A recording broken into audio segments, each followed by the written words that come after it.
ہوا کیا کہ وہ سوئے اور پہاڑ کی ایک چٹان جو ہے وہ اوپر سے گری اور اس پہاڑ کا جو منہ تھا اس پر چٹان آ کر گر گئی. کلوز، دروازہ کلوز ہو گیا. اس زمانے میں موبائل فون نہیں تھا کہ اندر پھنسے ہوئے کسی کو بتاتے کہ ہم اندر پھنس گئے. وہ اندر ہو گئے اور دروازہ جو اس غار کا منہ تھا وہ چٹان سے بند ہو گیا. نبی پاک علیہ الصلوۃ والسلام فرماتے ہیں کہ اب ان تینوں نے کیا کیا؟ انہوں نے کہا کہ اب ایک ہی ہتھیار بچتا ہے، کسی کو بتا تو سکتے نہیں، آؤ اللہ کریم کی بارگاہ میں دعا کرتے ہیں. دعا مومن کا ہتھیار ہے. یہی میرا آج کا ٹاپک ہے. دیکھو بخاری شریف کی حدیث میں آقا فرما رہے ان تینوں نے کام کیا کیا؟ پھنس گئے تھے، کوئی چارہ نہیں تھا، اللہ کو پکارتے ہیں. تینوں نے فیصلہ کیا ایسا کرتے ہیں.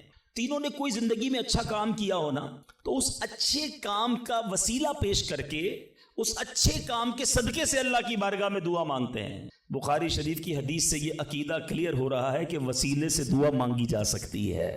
اچھا جناب، پہلے بندے نے کیا کیا؟ اللہ کی بارگاہ میں دعا کی کہ یا اللہ میرے والدین بہت بوڑھے تھے، جب میں جنگل سے بکریاں چرا کر لاتا تو دودھ دو کر سب سے پہلے اپنے والدین کو پلاتا، اس کے بعد اپنی بیوی اور اپنے بچوں کو پلاتا. اے اللہ ایک دن ایسا ہوا کہ میں دودھ دھو کر آیا، لیٹ ہو گیا، آیا تو والدین سو گئے تھے، بچوں کو بھوک بھی لگی تھی، مگر میرے عشق نے، ادب والدین نے گوارا نہ کیا کہ ماں باپ سے پہلے بیوی بچوں کو دودھ پلاؤں. ساری رات انتظار کرتا رہا، اپنے والدین کے انتظار میں کھڑا رہا. میرے ادب نے یہ بھی نہ مجھے اجازت دی کہ والدین کو جگا دوں کہ آپ دودھ پی لیجئے میں آ گیا ہوں. میں سرہانے کھڑا رہا. اے اللہ اگر میں نے یہ کام تیری رضا کے لیے کیا، ساری رات میں کھڑا رہا ماں باپ کے ادب میں، صبح ہو گئی تو میرے مولا اس مصیبت سے ہمیں چھٹکارا دے دے. اے اللہ اس غار سے ہمیں نکال دے.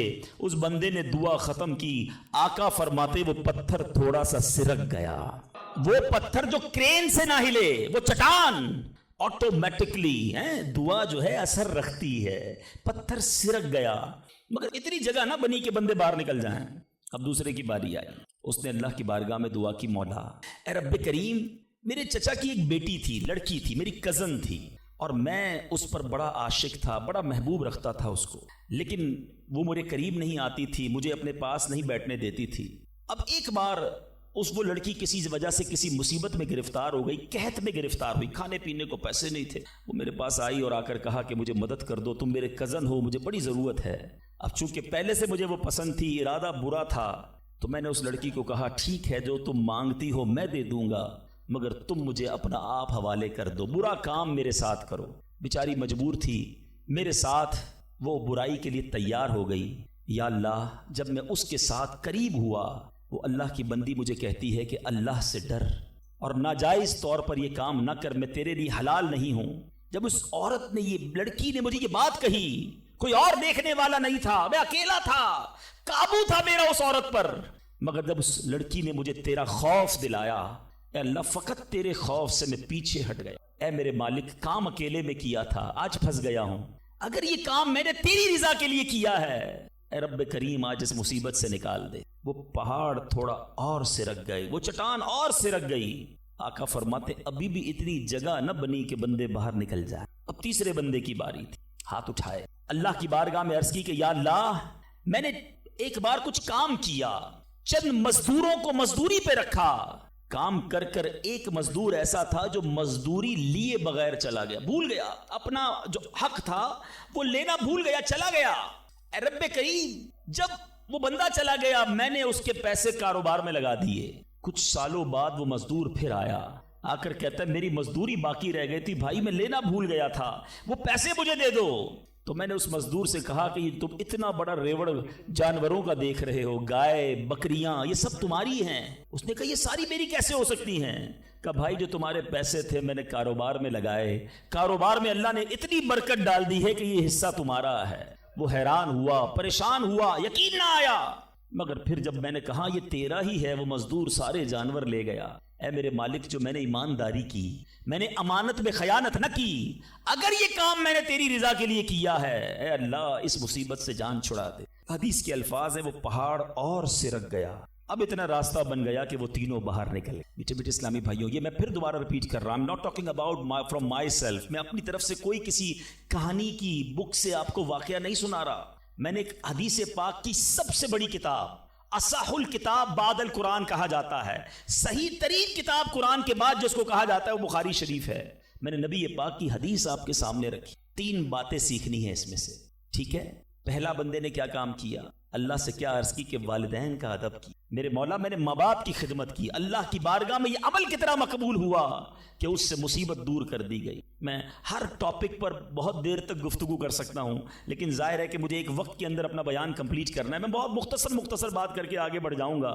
وہ لوگ جن کے ماں باپ حیات ہیں، خدا کی قسم یہ رب کی بہت بڑی نعمت ہے، ہمیشہ ان کی قدر کرنا۔ ماں باپ کا جو فرما بردار ہے وہ دنیا میں بھی کامیاب ہے اور آخرت میں بھی کامیاب۔ ایک حدیث کا مضمون ہے، جس سے ماں باپ راضی اس سے اس کا رب راضی، جس کے ماں باپ اس سے ناراض اس سے اس کا رب ناراض۔ یاد رکھنا میرے بھائیوں، وہ میرے نوجوانوں جن کے ماں باپ حیات ہیں، ان کی قدر کرو، ان کی دعائیں لو۔ خدا کی قسم اس کو کامیابی سے کوئی نہیں روک سکتا جس کے ساتھ ماں باپ کی دعائیں ہیں، اور اس شخص کو بربادی سے کوئی نہیں روک سکتا جس کے ماں باپ اس سے ناراض ہیں۔ دنیا میں اور بہت سارے گناہ ہیں، ہر گناہ کی سزا، اس کا رزلٹ، اس کا عذاب جو ہے وہ بندے کو مرنے کے بعد پتا چلتا ہے، مگر ماں باپ کی نافرمانی وہ گناہ ہے کہ جس کا عذاب بندے کو دنیا میں دکھایا جاتا ہے۔ جو ماں باپ کا نافرمان ہوتا ہے نا، اس کی اولاد دنیا میں اس کی نافرمان ہوتی ہے۔ آج آپ بہت سارے اسلام بھائی پرچیاں بھی دیتے ہیں، دعائیں بھی کرواتے ہیں۔ میں آپ کو ایک مشورہ دیتا ہوں، ادھر ادھر دعائیں مت کراؤ۔ جس کے پاس ماں ہے نا، اپنی ماں کے قدموں میں بیٹھ جاؤ۔ خدا کی قسم ماں دل سے دعا کر دے طوفان ٹل جایا کرتے ہیں۔ بھول گئے آپ کہ جنت میں موسیٰ کا پڑوسی بنا دیا اللہ نے؟ ایک کسائی کو ماں نے دعا دی تھی، اللہ نے موسیٰ کا جنت میں پڑوسی بنا دی۔ تو ماں باپ کی ادب کریں، نافرمانی نہ کریں۔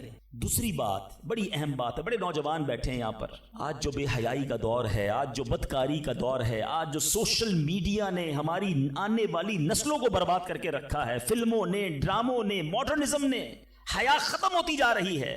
اس نوجوان نے کیا کیا تھا؟ اکیلا تھا، اس لڑکی پر قابو تھا، مگر جب خوف خدا طاری ہوا تو وہ موقع چھوڑ کر اللہ کے لیے الگ ہو گیا۔ بتائیے آج ہمارا کیا حال ہے؟ نیک نمازی دکھنے والے بھی اکیلے میں جب ہوں، اللہ نہ کرے گناہ کا موقع مل جائے، کیا اب بندہ بچتا ہے؟ ہم سوچے تو صحیح کہ ہم گناہ کرتے وقت یہ خیال تو رکھتے کوئی دیکھ نہ لے، دروازہ بند کر دو، لائٹ آف کر دو، کہیں اور چلتے ہیں، یا تو جاننے والے رہتے ہیں۔ ارے جدھر جا رہے ہو ادھر کا رب کوئی اور ہے کیا؟ اللہ ہر حال میں دیکھ رہا۔ کاش یہ جملہ میرے اور آپ کے دل پر نقش کر جائے۔ جب حرام کرنے کو جی چاہے، جب گناہ کرنے کو جی چاہے، جب بے حیائی کرنے کو جی چاہے، اے میرے نوجوانوں، نہ کرو اپنی نوجوانی کو برباد ان بے حیائیوں کے کاموں میں۔ یہ اللہ کو ناراض کرنے والا، جہنم میں جانے والا کام ہے۔ حفاظت کرو اپنی، شیطان کے واروں سے بچاؤ اپنے آپ کو۔ اور اس کی بڑی وجہ یہ سوشل میڈیا ہے، یاد رکھیے گا۔ پہلے نگاہ بہکتی ہے، پھر دل بہکتا، پھر شرمگاہ بہکتی ہے۔ یہ امیر اہل سنت جو ہے نا، جو بانی دعوت اسلامی ہے، فاؤنڈر آف دعوت اسلامی، بیسیکلی یہ نباز ہیں۔ ان کو جتنی دنیا کی جو مزاج شناسی ہے وہ نعرہ کیوں لگاتے ہیں؟ اکثر نظریں جھکی رہیں گی۔ شاید بہت سو کو سمجھ نہیں آتا کہ نیچی نگاہوں کی بات کیوں کرتے ہیں۔ آج کے دور میں جہاں ہر طرف بے پردگی ہے، ہم پاکستان کی ساری خواتین کو برقع نہیں پہنا سکتے، مگر اپنی نظروں کو تو نیچا کر سکتے ہیں نا، اپنی نگاہوں کو تو حیا کی چادر اڑا سکتے ہیں۔ تو خدا را اگر حرام سے بچنا ہے، گناہوں سے بچنا ہے، تو پہلے نگاہیں جھکائیے، پہلے آنکھوں سے حرام نہ دیکھیے۔ اور اب تیسری بات، اس حدیث میں جو بندے نے دعا کی تھی، تھوڑی سی مزدوری باقی رہ گئی، اور اس بندے نے مزدور کا حق کیسے ادا کیا کہ تھوڑے پیسوں کے لاکھوں واپس کیے۔ مگر آج کیا حال ہے؟ آج کوئی پیسے بھول جائے تو ہم کہتے ہیں چلو جان چھوٹی میرے ہو گئے ہیں۔ کاروبار میں حساب کتاب میں اگلے کی مسٹیک ہے، ہمیں پتا ہے کہ یہ غلطی کر رہا ہے، اس نے پیمنٹ دی تھی لکھی نہیں ہے، مگر ہمیں معلوم ہوتے ہوئے ہم نہیں بتاتے۔ یار اچھا ہے بھول گیا، میرے ہو گئے نا، ہیں؟ کسی کا مال دباتے ہوئے نہیں سوچتے، کسی کے پیسے کھاتے ہوئے، قرضہ لے کر لوگ کہتے جاؤ وصول کر سکتے ہو تو کر لو۔ یاد رکھیے امام اہل سنت فرماتے ہیں، جو کسی کے 3 پیسے جان بوجھ کر دبا لے، I'm not talking about millions rupees، آج لاکھوں روپے لوگ ہڑپ کر جاتے ہیں، ہزاروں ہڑپ کر جاتے ہیں۔ سنو، اعلیٰ حضرت فرماتے ہیں جو کسی کے 3 پیسے دبا لے، اس کو قیامت کے دن ان 3 پیسوں کے بدلے 700 با جماعت مقبول نمازیں دینی پڑ جائیں گی۔ کدھر سے لائیں گے ہم 700 نمازیں با جماعت مقبول؟ ایک ایک روپیہ لوگوں کو واپس کیجئے، بھول گیا ہے آپ جا کر لوٹائیے، یاد دلائیے اسے، ایسے معاف نہیں ہوگا۔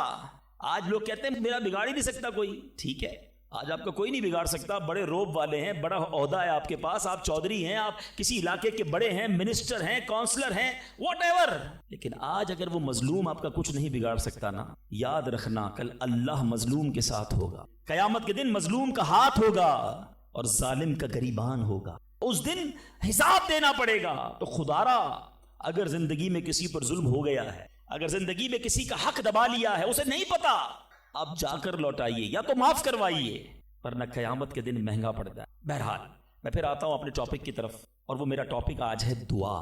تو پتا چلا کہ دعا یہ مومن کا ہتھیار ہے.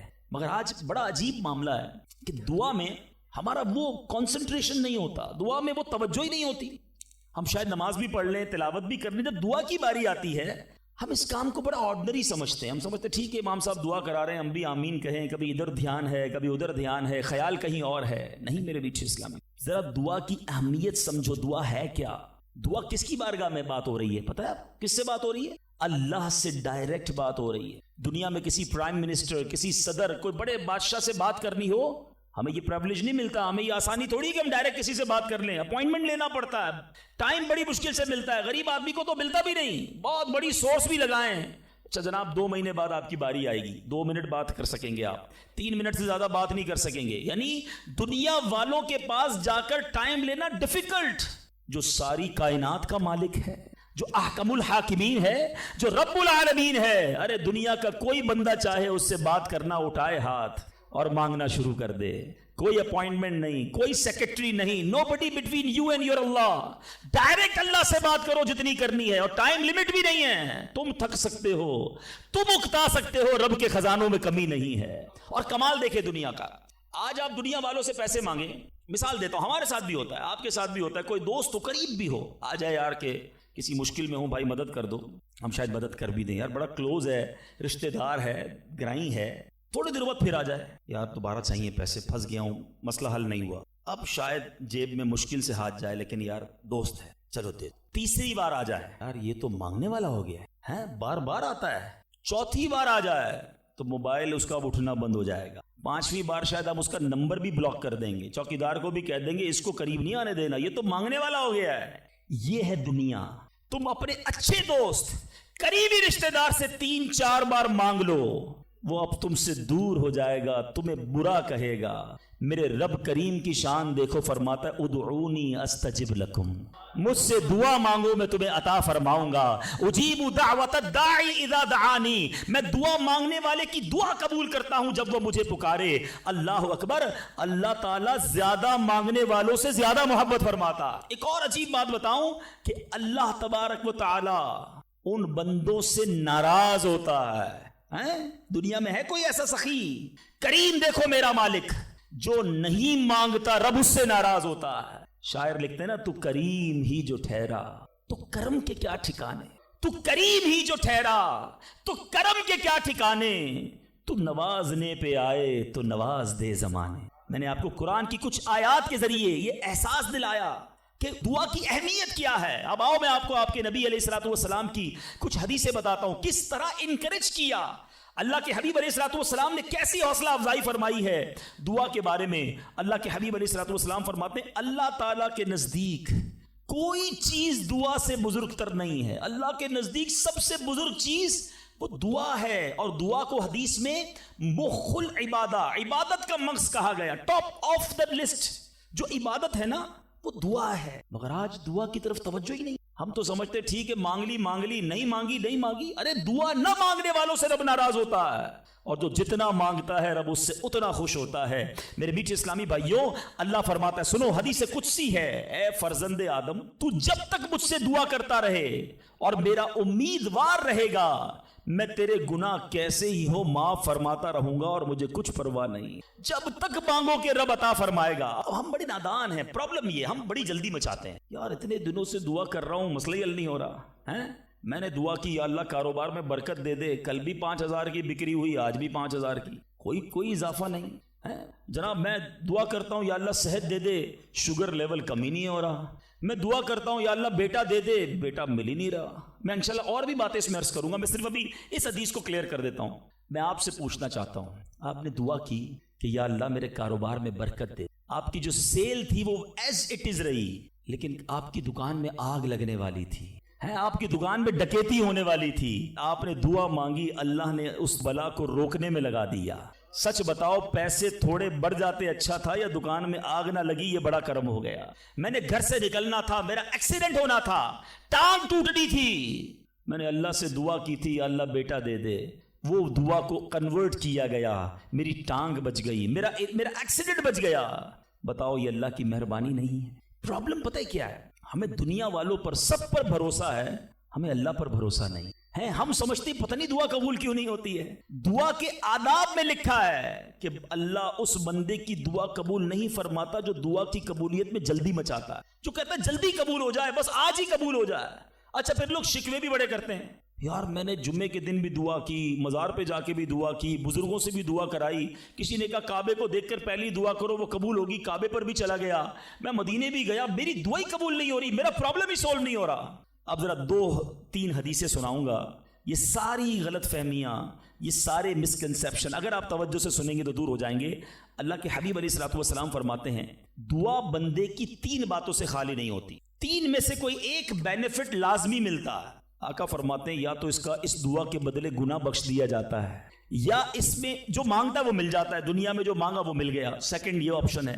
تیسرا فرمایا کہ اللہ اس کے لیے اس دعا کا ثواب جمع کر دیتا ہے۔ حدیث کے الفاظ ہیں جب بندہ قیامت کے دن جا کر اتنی ساری نیکیاں دیکھے گا، پہاڑ جتنی، تو عرض کرے گا مولا یہ کام تو میں نے نہیں کیے، کدھر سے ہوئے؟ ارشاد ہوگا یہ تیری وہ دعائیں ہیں جو دنیا میں قبول نہ ہوئی تھیں، اس کا ثواب ہم نے جمع کر دیا ہے۔ بندہ قیامت کے دن تمنا کرے گا کاش میری دنیا میں کوئی دعائی قبول نہ ہوتی، اتنا اجر، اتنا ثواب۔ تو اس کا مطلب کیا ہوا کہ دعا مانگتے وقت کنجوسی نہ کیا کرو، ایچ اینڈ ایوری ورڈ، ہر لمحہ آپ کا دعا میں عبادت ہے، اور یہ آپ کے نامہ اعمال میں بڑھوتری کا سبب ہے۔ دعا میں یہ نہ سوچا کرو کہ پتہ نہیں کیا ملنا ہے نہیں ملنا، یقیناً ملنا ہے۔ اب دوسری حدیث سنو اور ایمان تازہ ہوگا۔ اللہ کے حبیب علیہ الصلوۃ والسلام فرماتے ہیں جس کا مضمون ہے کہ جب کوئی فاسق، فاجر، گناہ گار دعا کرتا ہے، بعض اوقات یہ بھی خیال آتا ہے شیطان ہے نا، یار میں 5 ٹائم نماز بھی پڑھتا ہوں، میں روزے بھی رکھتا ہوں، میں درود بھی پڑھتا ہوں، میں زکوٰۃ بھی دیتا ہوں، میرے کام سیدھے ہوتے نہیں ہیں، میری دعائیں قبول ہوتی نہیں، وہ برابر میں میرا پڑوسی ہے، ایک وقت کی نماز پڑھتا نہیں ہے، کام سارے اس کے الٹے ہیں، کاروبار اس کا ترقی کر رہا ہے، گھر اس کے بن رہے ہیں، یہ کیا ماجرا ہے؟ اول تو ہمیں یہ سوچنا نہیں چاہیے کہ میں نیک ہوں، ہر وقت ہمیں یہ سوچنا چاہیے کہ میں سب سے برا ہوں، میری بہت ساری خطائیں، لیکن اس کے باوجود اب جو میں حدیث سنانے جا رہا ہوں یہ بہت سو کی بہت بڑی کنفیوژن کو دور کر دے گی۔ اللہ کے حبیب علیہ الصلوۃ والسلام فرماتے ہیں جس کا مضمون ہے جب کوئی فاسق، فاجر، گناہ گار شخص اللہ کی بارگاہ میں دعا کرتا ہے، اللہ فرشتوں سے فرماتا ہے اس کا کام جلدی کر دو۔ کیوں؟ فرماتا ہے اس کا مانگنا پسند نہیں آ رہا، اس کی آواز اچھی نہیں، جلدی کام کر دو۔ اور فرمایا جب اللہ کا کوئی نیک بندہ، رب کا محبوب جب اللہ کی بارگاہ میں دعا کرتا ہے، اللہ فرشتوں سے فرماتا ہے ابھی اس کو نہ دینا، ابھی اس کا کام نہ کرنا، اس کو اور مانگنے دو، مجھے اس کا مانگنا بڑا پسند آ رہا۔ میں آپ سے پوچھا ہوں خدا کی میں جو مانگوں وہ مجھے میرا رب دے دے، یہ اچھا ہے یا زندگی میں ایک دعا میں ایسی کروں کہ اللہ جبریل سے کہے کہ میرے بندے کا کام نہ کرنا، اس کو اور مانگنے دو، اے میرے فرشتوں اور مانگنے دو، مجھے اس کا مانگنا بڑا پسند آ رہا۔ کاش زندگی میں ایک دعا، مجھے بتاؤ نا میرا رب یہ کہہ دے کہ میرے بندے کی آواز مجھے پسند ہے، پھر تو میرا کام ہو گیا نا، میرے رب کو میں پسند آ گیا، اس سے بڑی کیا چیز ہے؟